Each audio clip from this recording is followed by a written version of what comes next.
J'ai repris le fonds de commerce donc depuis juin 2003, avec également en poche, on va dire, quelques noms d'associations qui étaient déjà programmées pour les semaines à venir sans que moi-même je m'y oppose. Donc c'était prévu ainsi et j'ai tenu à ce que ces associations soient respectées et puissent continuer la programmation de leur loto. Les problèmes ont commencé très exactement en juillet 2004, quand la gendarmerie s'est présentée, mais elle s'est présentée d'une manière quelque peu informelle, juste en posant quelques questions. Est-ce que vous avez quelques dossiers à me présenter concernant l'animation des lotos ou éventuellement l'organisation? Je dis oui, il n'y a pas de souci. Pourquoi? On aimerait savoir un petit peu comment s'organisent les lotos dans votre salle. Et vous avez ça? Je lui dis oui. Vous voulez quel semestre? Alors je pense leur avoir donné le premier semestre 2004. Donc 2004. Ils étaient déjà quelque peu étonnés de voir qu'il existe des dossiers propres et bien rangés. Donc ils sont repartis avec ça.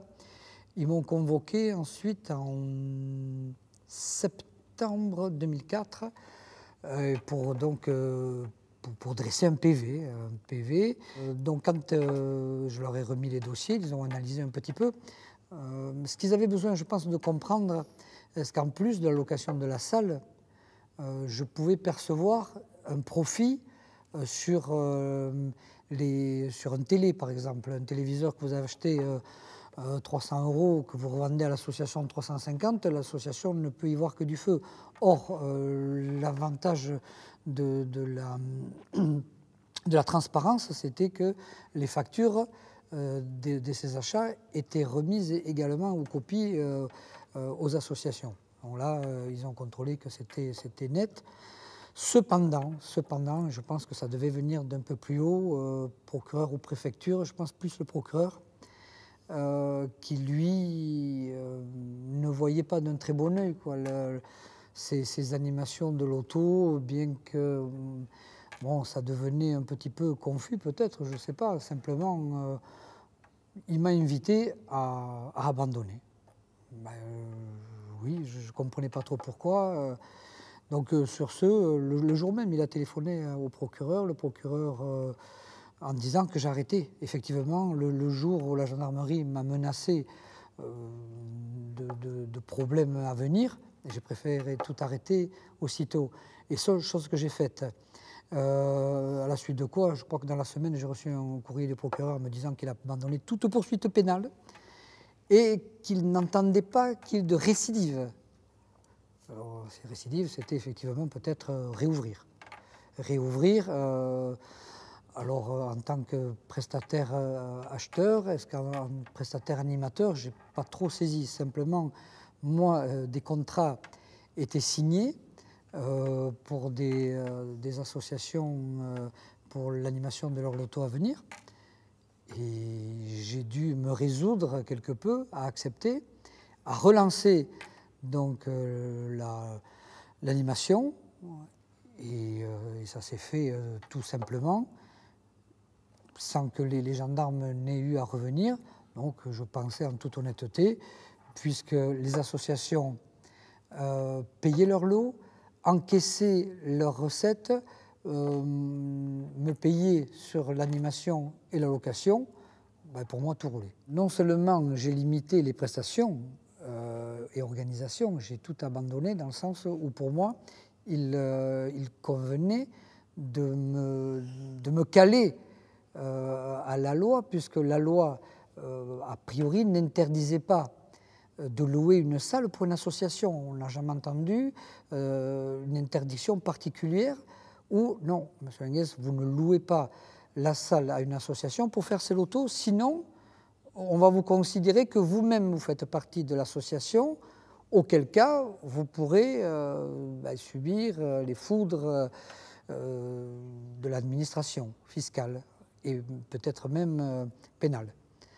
Donc tout est reparti simplement jusqu'en mai 2005, où là, les douanes sont arrivées avec perquisition domiciliaire, commissaire de police. Là, ça a été quelque chose d'un petit peu soudain. Ça se passe à 8 h du matin, on vient chez vous. C'est quelque chose de quelque peu difficile à revivre, parce que là, sur le moment, on ne comprend pas. Je dis, c'est bon, on a dû, il y a quelque chose qui s'est passé, mais quoi, on n'imaginait pas que ça puisse être un déploiement aussi lourd pour des lotos. C'est pas possible. J'ai pas saisi du tout cette organisation qui m'a été considérée également comme frauduleuse. J'avais cru comprendre, puisque les lotos dans la région, il y en a depuis, je pense, plus d'une vingtaine d'années. Moi, ce que j'avais cru comprendre, c'est que certains, sous le couvert d'associations,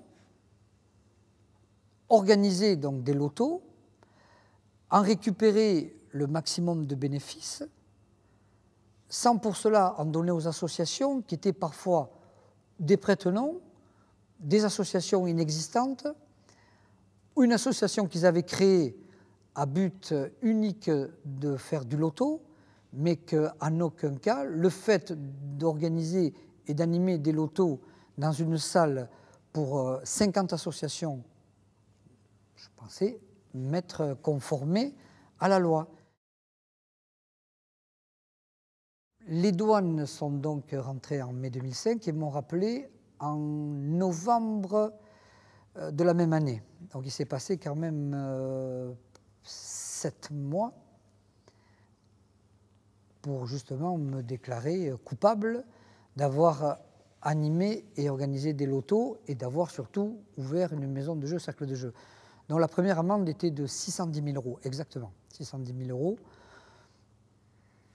Qu'est-ce qu'on dit à part ça? Je ne sais pas. Enfin, moi, je dis, écoutez, il y a une erreur. Non, non, non. Il ne vous donne pas de détails. Vous avez organisé des lotos, vous avez encaissé des sommes, vous avez encaissé des recettes. Il y a des barèmes, ça s'appelle l'impôt sur la 4e catégorie. Et on doit malheureusement vous redresser. Et on fera en sorte de vous traduire en justice. Mais moi, ma question avait été la suivante. Mais attendez, c'est un impôt, est-ce qu'il n'y a pas lieu de l'étaler ou de discuter les sommes? On verra ça devant le juge. Donc on a vu ça devant le juge en 2007 et là ça a été l'hécatombe, quoi. 2007, et ça a été confirmé, plus les pénalités. C'est arrivé jusqu'en 2009, cour d'appel de Pau, on est monté à 1 million d'euros. Et là, en janvier 2013, 300 000 € se sont rajoutés. Donc, on est aux alentours, on n'est pas loin d'1,5 million. Et on vous a demandé de payer combien? Alors donc, la facture globale et finale, c'est-à-dire après la dernière cassation d'octobre 2012, 1 350 000 €. Comment vous l'expliquez, cette amende si forte? Alors, comment je l'explique ?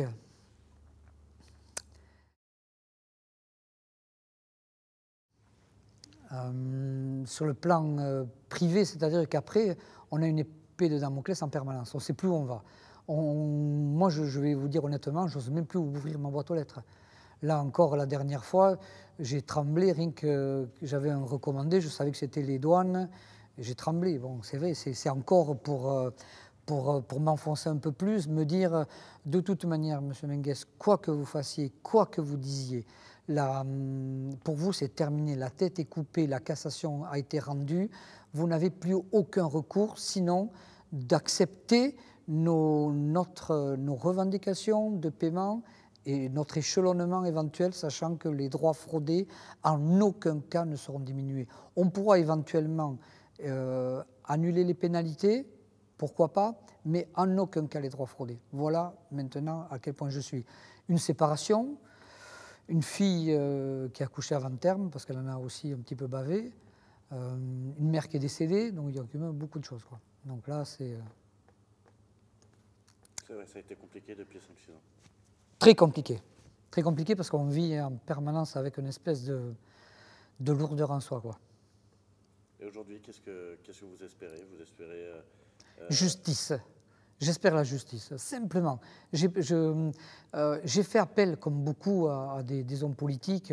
Il y avait le député qui me soutenait à un moment donné, qui m'a lâché, mais c'est normal, puisqu'il est au pouvoir maintenant. Alors, on comprend, mais je ne lui en veux pas. Simplement, je ne veux pas de passe-droit. Je n'ai jamais demandé un passe-droit. Moi, je fais partie, comme l'ensemble des Français. Si je dois, je paye. Si je ne dois pas, je ne veux pas payer.